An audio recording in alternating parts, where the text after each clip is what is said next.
So guys, most of us understand the concept of stop loss orders, right? So let's say for example, you bought a stock at 100 rupees.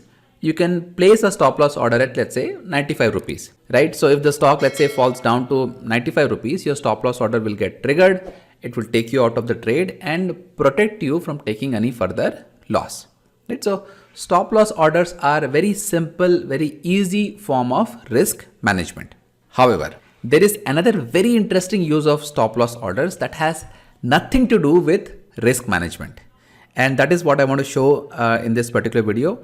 Now, I know that some of you experienced traders, you probably already know this, but most of the beginners, they don't, right? So that is why I'm making this video, guys. For everybody's benefit, I want to show what is the secret use of stop loss order, and I will explain that using a live example so that everything becomes crystal clear from a real life perspective. So watch this video very carefully, understand exactly how the whole system works. And at the end of the video, I will also give you some caution or warning. Do not forget to listen to that because it will save you from making some very expensive mistakes, right? Okay, so having said that, what is the secret use of stop loss orders? So let me take an example because it is easier to explain it that way. So let's say there is a stock that is trading in a range of 100 rupees to 105 rupees, right? It goes up, it comes down, it goes up, it comes down. It's basically not doing anything. It is just trading in that range. But you have been watching that stock and you have a conviction that at some point of time, this stock will break out of this range. And when that breakout happens, you are expecting the stock to make a huge move, right?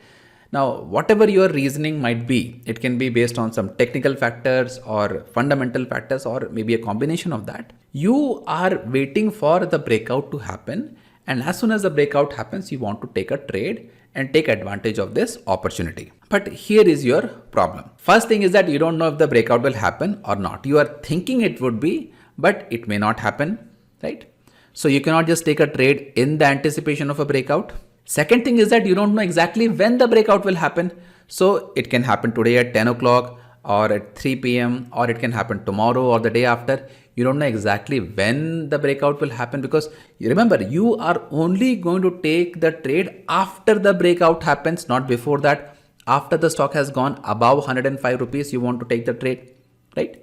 So you don't know the timing of the breakout. So you don't know when to place that order. And if you think that, okay, you know what, I will just place an order for 105 rupees right now, then what will happen is that if the stock is trading at, let's say, 103 rupees today, you place an order for 105 rupees, that order will get executed right away, right? But you don't want that to happen. Nah? You are waiting for the breakout to happen. Only when the breakout happens and the stock goes above 105, only then you want to take that trade. So it is conditional order.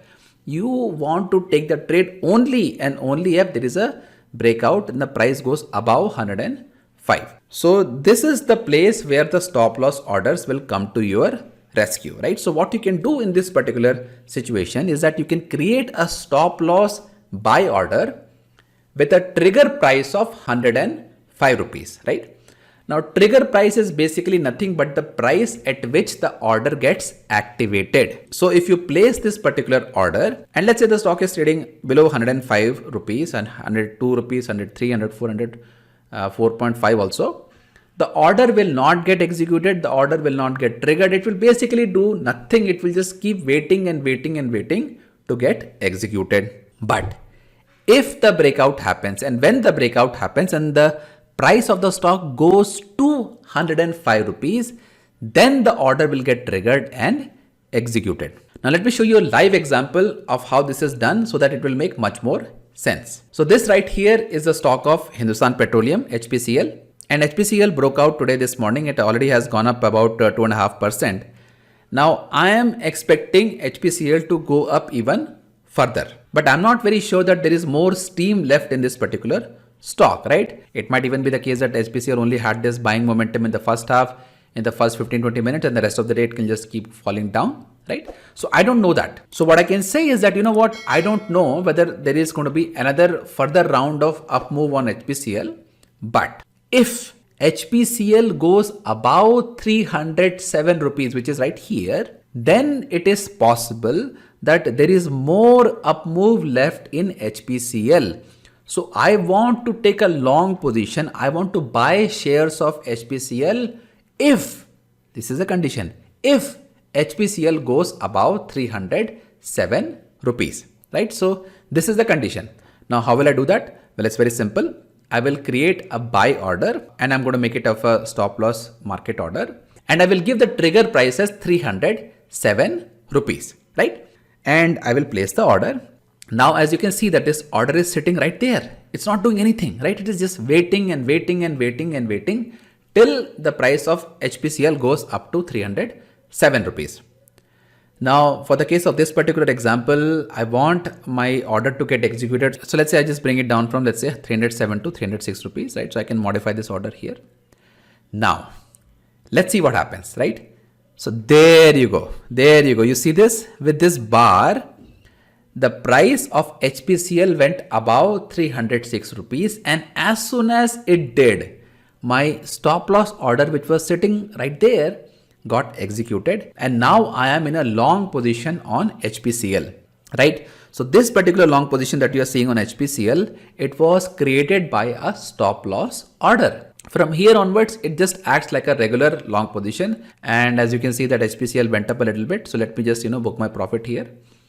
And later in the day, you can also see that how HPCL, went up to 310 rupees or thereabouts, right? So I hope guys, using this example, you understood how stop loss orders work.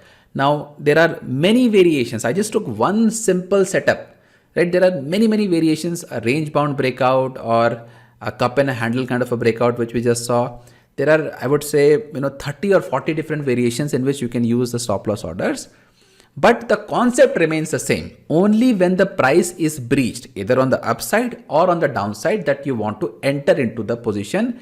And up until that happens, you're only going to stay out and wait and wait and wait for the confirmation. So that is what basically guys I wanted to share in this video. But there is one important caution, one important warning that I want to give you, and please pay very close attention to that. See, when you are using a stop loss order to enter into the position, the price at which you are entering is normally going to be either the high of the day in case of a long position or low of the day in case of a short position, right? So in case of HPCL, I basically bought at 306 rupees, which was the highest price of that day. Now, what can happen is that you entered into the position with the expectation that HPCL will keep going higher and higher. But what if HPCL goes up to 306 rupees, trigger your order and, gets you into a long position, but immediately after that, it starts going down. Now you are in a trade where you entered at the highs of the day, right? And if HPCL keeps going down and down, you're going to keep losing more and more money, right? So the caution that I have for you guys is that this technique of entering into a trade using stop loss order should only be used if you have a very strong conviction that the move which is going to come after the breakout is going to be much bigger. Unless you have that conviction, you should not be using this technique for entering into a position, because the price at which you are entering is going to be very high or very low, depending on it's a long trade or a short trade, and that can cause you to take some significant losses, right? So keep that caution in mind. Use this as one of the tools for your trading purpose. It can be used for positional trading. It can be used for intraday trading. But keep this idea in mind and use it only when you see fit. And I'm hoping that you will use it wisely and take advantage of some of the breakouts that happen in the market, right? So that is it, guys. I hope this video helped you. And if you have any questions, please let us know in the comments below.